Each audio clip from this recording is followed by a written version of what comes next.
નમસ્કાર વિદ્યાર્થી મિત્રો, ગુજરાત એસટી નિગમના અગત્યના પ્રશ્નો આજે આપણે જોવાના છીએ. તો મિત્રો શરૂઆત કરીએ પ્રશ્ન નંબર 1 થી કે ગુજરાત એસટી નિગમની સ્થાપના ક્યારે કરવામાં આવી હતી?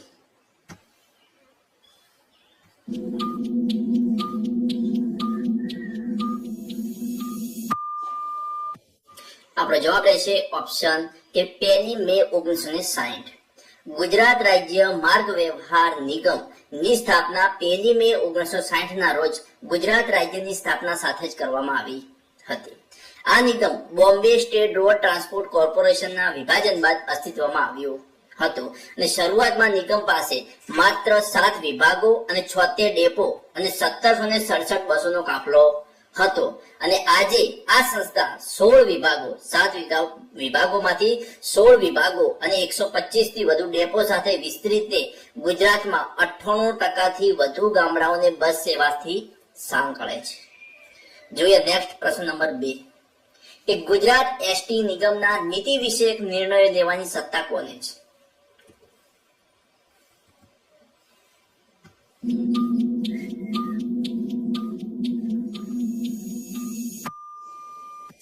આપણો જવાબ રહેશે ઓપ્શન કે ગુજરાત સરકાર. નિગમ રાજ્ય સરકાર હસ્તક હોવાથી બોર્ડ દ્વારા લેવાયેલા મોટા નીતિ વિષયક નિર્ણયો જેમ કે ભાડામાં વધારો કે બજેટ મંજૂરી પર આખરી મહોર ગુજરાત સરકારનો વાહન વ્યવહાર વિભાગ મારે છે. એટલે આપણો જવાબ રહેશે કે ગુજરાત એસટી નિગમના નીતિ વિષયક નિર્ણય લેવાની સત્તા ગુજરાત સરકાર પાસે છે. જોઈએ આગળનો નેક્સ્ટ પ્રશ્ન કે ગુજરાત એસટીમાં મહિલા કંડક્ટરોની ભરતી ક્યારથી શરૂ કરવામાં આવી છે?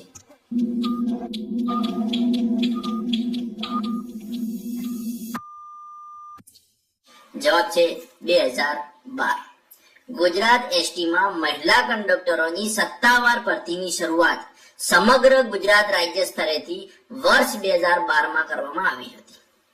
રાજ્ય સરકારની મહિલા ઉત્થાન નીતિ અને સરકારી નોકરીઓમાં 33% મહિલા અનામતની જોગવાઈ હેઠળ નિગમે સૌ પ્રથમવાર ઐતિહાસિક નિર્ણય લીધો હતો અને 2012માં શરૂ કરવામાં આવી હતી મહિલા કંડક્ટરોની ભરતી.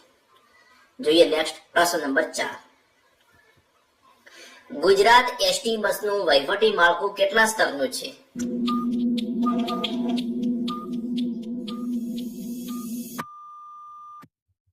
જવાબ છે 3 સ્તરનું છે. મધ્યસ્થ કચેરી, વિભાગીય કચેરી અને ડેપો સ્તર. ગુજરાત એસટી બસના વહીવટી માળખા કેટલા છે? 3 છે. કયા કયા? તો કે મધ્યસ્થ કચેરી, વિભાગીય કચેરી અને ડેપો સ્તર. મધ્યસ્થ કચેરી એટલે કે મધ્યસ્થ કચેરી અમદાવાદના રાણીપ ખાતે આવેલ છે અને ત્યાંથી સમગ્ર રાજ્યની એસટી બસોનું સંચાલન, નાણાકીય આયોજન અને નીતિ વિષયક નિર્ણયો લેવામાં આવે છે અને તે સ્તરે નિગમના ચેરમેન અને મેનેજિંગ ડિરેક્ટર બેસે છે. વિભાગીય કચેરી જોઈએ તો કે સમગ્ર ગુજરાતમાં કુલ 16 વિભાગીય કચેરીઓ આવેલી છે અને દરેક વિભાગીય કચેરી હેઠળ જે તે જિલ્લા કે વિસ્તારના ડેપોનું સુપરવિઝન થાય છે અને એ કચેરીના વડા ડિવિઝનલ કંટ્રોલર હોય છે, જેને શોર્ટમાં ડીસી તરીકે ઓળખવામાં આવે છે. ડેપો સ્તર એટલે કે સ્થાનિક કક્ષાએ રાજ્યભરમાં કુલ 125 થી વધુ એસટી ડેપો કાર્યરત છે. ગુજરાતમાં કેટલા એસટી ડેપો કાર્યરત છે? તો 125 થી વધુ ડેપો કાર્યરત છે. જોઈએ આગળનો પ્રશ્ન નંબર 5. હાઈવે પરની હોટલ પર એસટી બસોના અધિકૃત રોકાણ માટે એસટી શું આપે છે?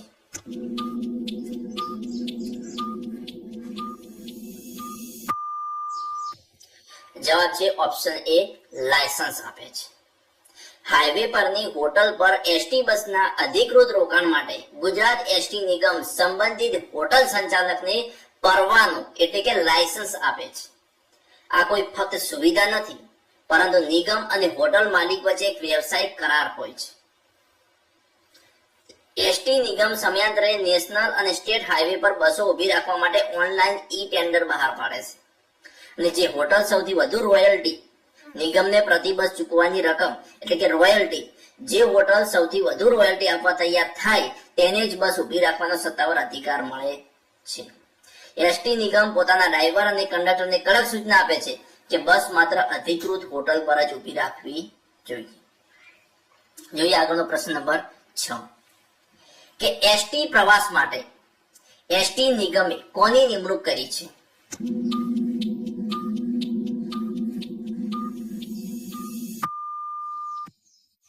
તો આપણો જવાબ રહેશે ઓપ્શન એ કે ટ્રાવેલ્સ એજન્ટની નિમણૂક કરી છે. ગુજરાત એસટી નિગમ દ્વારા મુસાફરોની ટિકિટ બુકિંગ અને પ્રવાસને વધુ સરળ બનાવવા માટે સત્તાવાર રીતે ડાયરેક્ટર, એજન્ટો અને ફ્રેન્ચાઇઝી એજન્ટોની નિમણૂક કરવામાં આવી છે. જોઈએ પ્રશ્ન નંબર 7. એસટી માં સીધી ભરતીમાં આશ્રિતો માટે કેટલા ટકા જગ્યા અનામત રખાય છે?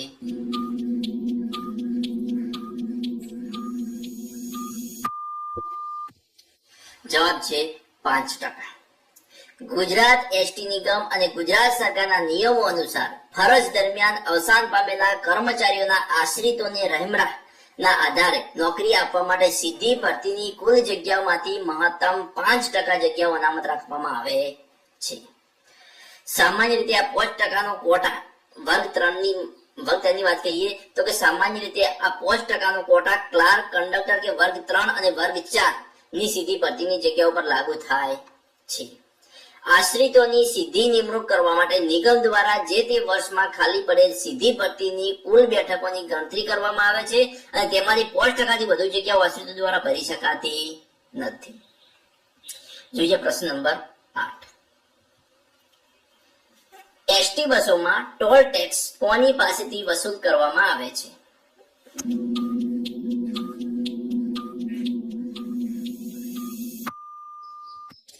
જવાબ છે મુસાફરો પાસેથી વસૂલ કરવામાં આવે છે. ગુજરાત એસટી બસોમાં ટોલ ટેક્સની રકમ સીધી રીતે મુસાફરો પાસેથી ટિકિટના ભાડાની સાથે વસૂલ કરવામાં આવે છે. નિગમ દ્વારા રકમ ટોલ યુઝર ફી તરીકે મુસાફરોની ટિકિટની કિંમતમાં જ ઉમેરી દેવામાં આવે છે. મિત્રો, કેન્દ્ર સરકાર હસ્તકના નેશનલ હાઈવે અને એક્સપ્રેસ વે પર એસટી બસો માટે ટોલ ટેક્સ માફ નથી. તેથી આ રૂટ પર દોડતી બસોને ટોલ ટેક્સ મુસાફરોની ટિકિટમાં ભાડા ગણતરી કરીને વસૂલવામાં આવે છે. અને ગુજરાતની વાત કરીએ તો કે ગુજરાત સરકારની નીતિ અનુસાર રાજ્ય હસ્તકના 12 મુખ્ય સ્ટેટ હાઈવે પરથી પસાર થતી એસટી બસોને ટોલ ટેક્સમાંથી સંપૂર્ણ મુક્તિ આપવામાં આવી છે. તેથી આ રૂટ પર મુસાફરો પાસેથી કોઈ ટોલ ટેક્સ લેવાતો નથી અને તેનો ખર્ચ રાજ્ય સરકાર ભોગવે છે. જોઈએ પ્રશ્ન નંબર 9. એસટી કયા પ્રકારની બસો ખાનગી પાર્ટી પાસેથી ભાડે લઈ ફેરવે છે?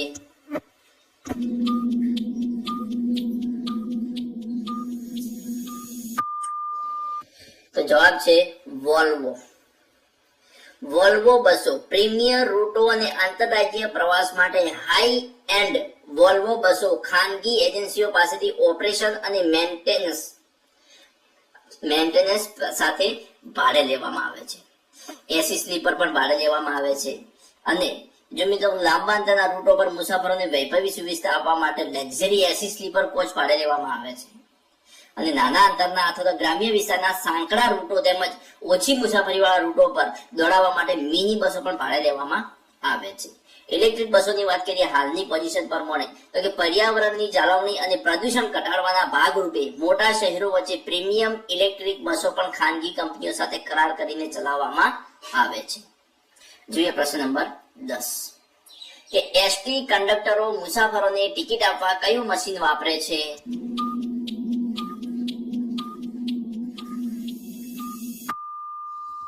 જવાબ રહેશે option A ATM machine. Gujarat ST કંડક્ટરો મુસાફરોને ટિકિટ આપવા માટે એટીએમ જેનું ફૂલ ફોર્મ છે ઇલેક્ટ્રોનિક ટિકિટ મશીન નો ઉપયોગ કરે છે. તાજેતરમાં નિગમ દ્વારા આધુનિક ટેકનોલોજીથી સજ્જ એન્ડ્રોઇડ સ્માર્ટ એટીએમ મશીન કંડક્ટરોને આપવામાં આવ્યા છે.